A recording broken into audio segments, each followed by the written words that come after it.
দুর্নীতি করে ক্ষমতায় টিকে থাকার কথা স্বীকার করল হাসিনা। একথা মোটামুটি সবাই জানে যে শেখ হাসিনা চাটুকার পরিবেষ্টিত হয়ে বিদেশে বেড়াতে খুব পছন্দ করেন। ভারত এবং ১/১১ কুশি বদলের সহযোগিতায় ২০০৮ সালের ডিসেম্বরের সাধারণ নির্বাচনে রাষ্ট্র ক্ষমতা হাতে পেয়ে প্রথম দফায় তিনি মনের স্বাদ মিটিয়ে দেশ বিদেশে ঘুরে বেরিয়েছিলেন। সেই সময় পত্রপত্রিকায় গবেষণা করা হতো শেখ হাসিনা ফি বছর দেশে কতদিন আর বিদেশে কতদিন কাটিয়েছেন। আর দেশ পত্রিকাতেও আমরা এসব কথা অনেকবার পরিসংখ্যান দিয়েছি। জনগণের মনে থাকতে পারে যে মার্কিন যুক্তরাষ্ট্রের ছেলের সাথে ছুটি কাটাতে গিয়ে রাষ্ট্রের বেসুমার খরচে তিনি সেখানে রীতিমতো এক সমান্তরাল প্রধানমন্ত্রীর কার্যালয়ে খুলে বসেছিলেন। সেই অফিস চালানোর জন্য মন্ত্রী সচিবদের লম্বা সময় মার্কিন মুলুকে ৫ তারকা সব হোটেল থেকে আনন্দ ফুর্তি করার অবারিত সুযোগ হয়েছিল। আহা, কি সব দিনই না গেছে। বাংলাদেশের ফ্যাসিস্ট প্রধানমন্ত্রী তখন একেবারে তুঙ্গে বৃহস্পতি। ভারতও চিরকালের প্রাণের বন্ধু ছিলই।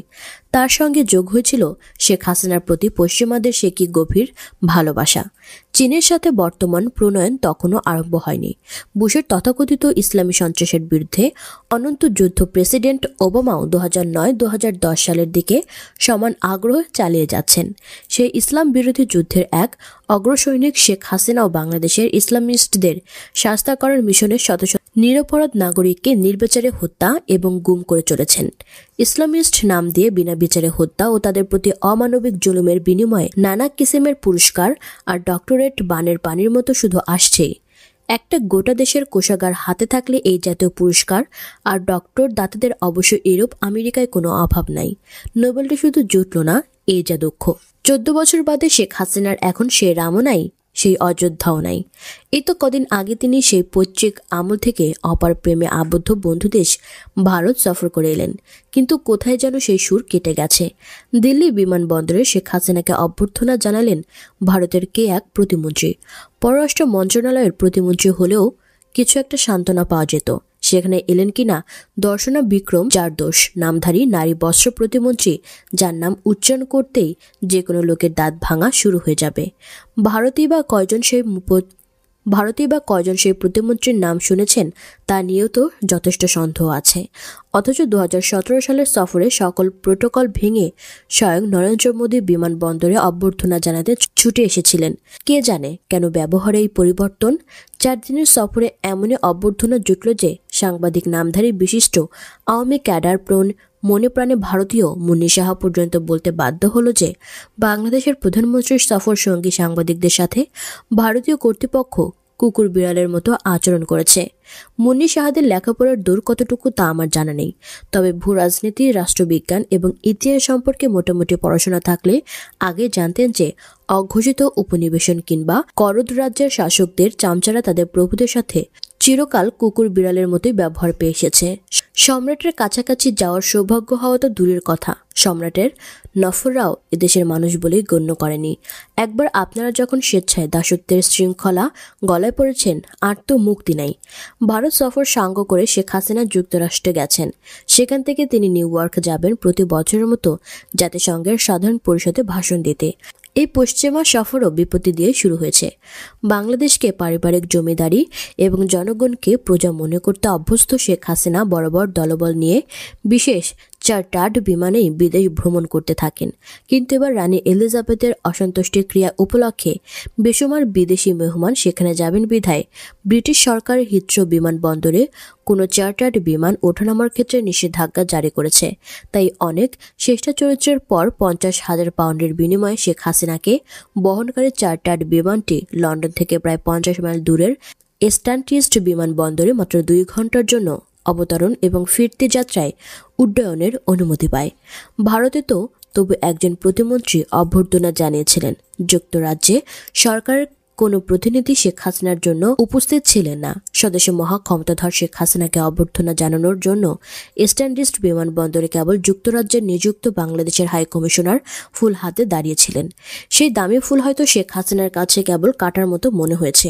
ব্রিটিশ সরকারের পক্ষ থেকে আরও বলে দেওয়া হয়েছে যে সরকার প্রধানের সাথে স্বামী অথবা স্ত্রী ব্যতীত আর কোনো ব্যক্তি রানীর অসন্তুষ্টি ক্রিয়ার অনুষ্ঠানে যেতে পারবেন না। তাছাড়া সেখানে ব্যক্তিগত কোনো গাড়িও নেওয়া যাবে না। এক নির্দিষ্ট শহর থেকে ব্রিটিশ সরকার প্রদত্ত বাসে করে সবাইকে অনুষ্ঠান স্থলে যেতে হবে। সারা ঢাকার যানবাহন কয়েক ঘন্টার জন্য বন্ধ করে দিয়ে যিনি কয়েক dozen bullet proof Mercedes, BMW এবং অন্যান্য গাড়ির বহন নিয়ে ভ্রমণ করতে অভ্যস্ত, বাংলাদেশের সেই অঘোষিত সম্রাজ্ঞীর জন্য ইউকে সফরটি বিশেষ সুখকর হবে না বলেই এখন পর্যন্ত মনে হচ্ছে। রানীর অসন্তুষ্টি ক্রিয়ার সুযোগ ছাড়া যুক্তরাজ্য সরকারের কোনো মন্ত্রীর সাথে একটা ফটো সেশনের সুযোগও শেখ হাসিনা এবার বোধহয় পাচ্ছেন না। লন্ডন সফর সাঙ্গ করে Sheikh Hasina 20 September new York যাবেন। 23 সেপ্টেম্বর তার জাতিসংঘের সাধারণ পরিষদে ভাষণ প্রদানের তারিখ। সেপ্টেম্বরের 25 থেকে 1 অক্টোবর পর্যন্ত তিনি ওয়াশিংটনে অবস্থান করে মার্কিন সরকারের প্রতিমন্ত্রীদের সঙ্গে দেখা সাক্ষাতের চেষ্টা করবেন। সেই চেষ্টা কতখানি সফল হবে সেটা সময় আমাদের বলে দেবে।